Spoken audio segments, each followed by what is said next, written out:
KMBC9's Dennis Evans was at a news conference that just wrapped up.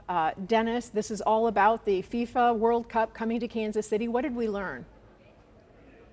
You know what, we learned so much. You knew when all the big wigs were coming out that it was going to be something big. You had the mayor here, you had the governors from Missouri, as well as the governor from Kansas. You had Clark Hunt, who was here as well. And the big announcement that we got from this was the formation of the KC 2026 Board of Directors. That was one of the biggest announcements here. Now, this will be the board that will guide us forward as we get ready for FIFA 2026, the World Cup, to come here to Kansas City. They also talked about the financing. Both of the governors talked about the commitment of money that is going to go to make sure that this project works and to get them ready for the World Cup to come here to Kansas City, the state of Missouri, saying that they have allocated $50 million for the World Cup. Some of that money, of course, will go to fixing the stadium here in Kansas City and getting Arrowhead Stadium ready to host the World Cup. One of the other big things to come out of this that the mayor talked about was the fact that they're going to put out an RFP, that's a request for proposals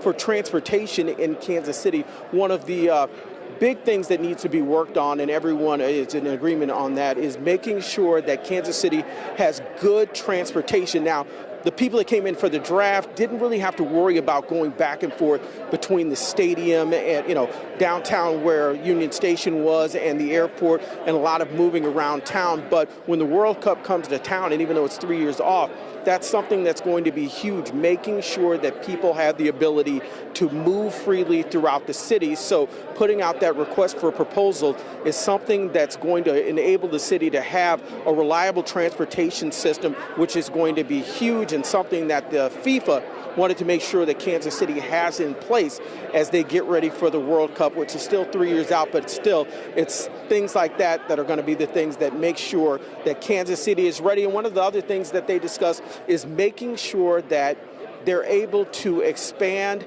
the impact on businesses outside of the area, not just in downtown, but all around. And one of the few complaints that people had about the draft in Kansas City was a lot of businesses felt like they were not really involved, that they didn't really benefit from it. But when the World Cup comes, that is going to be a completely different deal. So the board is in place. It's 2026, and Kansas City counting it down and getting ready for the draft. Or, I'm sorry, getting ready for the World Cup. We're used to saying that, Dennis, I know. Now, exactly, I got draft on the mind.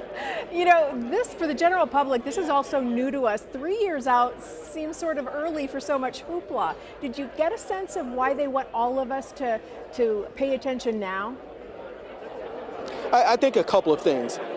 I don't think, unless you're really a soccer fan, I don't think people in Kansas City really understand how huge of a deal the World Cup is. The World Cup, in so many ways, is as big or bigger than the Olympics. So imagine that coming to Kansas City. This is such a big deal. It's going to bring so many people to Kansas City. It's going to bring so much money to Kansas City. It's going to have a national, it's going to put us in the international spotlight. So, I talked to Kathy Nelson a little bit about that, and I said, is this, now starting to become real for you? And she said, become real. She said, our staff has been working so hard to get this ready. She goes, we took almost what they would call a little bit of a break for the draft, but the World Cup is so much larger than all of that. And FIFA, they know that. They know how big the World Cup is, so they want the hoopla. They want the hoopla. They want all of that attention here. So here we have it. So live at Arrowhead Stadium, Dennis Evans, KMBC9 News. All right, and we've got 3 years to learn all of that. Thank you, Dennis. And talk about a big deal. Union Station got a World Cup makeover today. Banners with that new localized tournament branding were hung earlier this morning. And all day long, you'll actually be seeing branded digital displays all across the metro. A special cleaning for the World Cup was made on the lawn of Mill Creek Park this morning. And coming up at 12:30, the lawn at the National World War I Museum and Memorial will get a similar look. So we'll bring that to you. Live right now, the Here you can see that underway. The lawn of the World War I Museum and Memorial is getting that makeover. News Chopper 9 actually giving us these live pictures right now as that painting is already underway, and we'll get to show you the finished product as well. You can count on KMBC for your coverage leading up to the international event in 2026. We'll be there all the way along as Kansas City prepares to welcome the world to the City of Fountains. You can see all of our latest reports on our website, kmbc.com.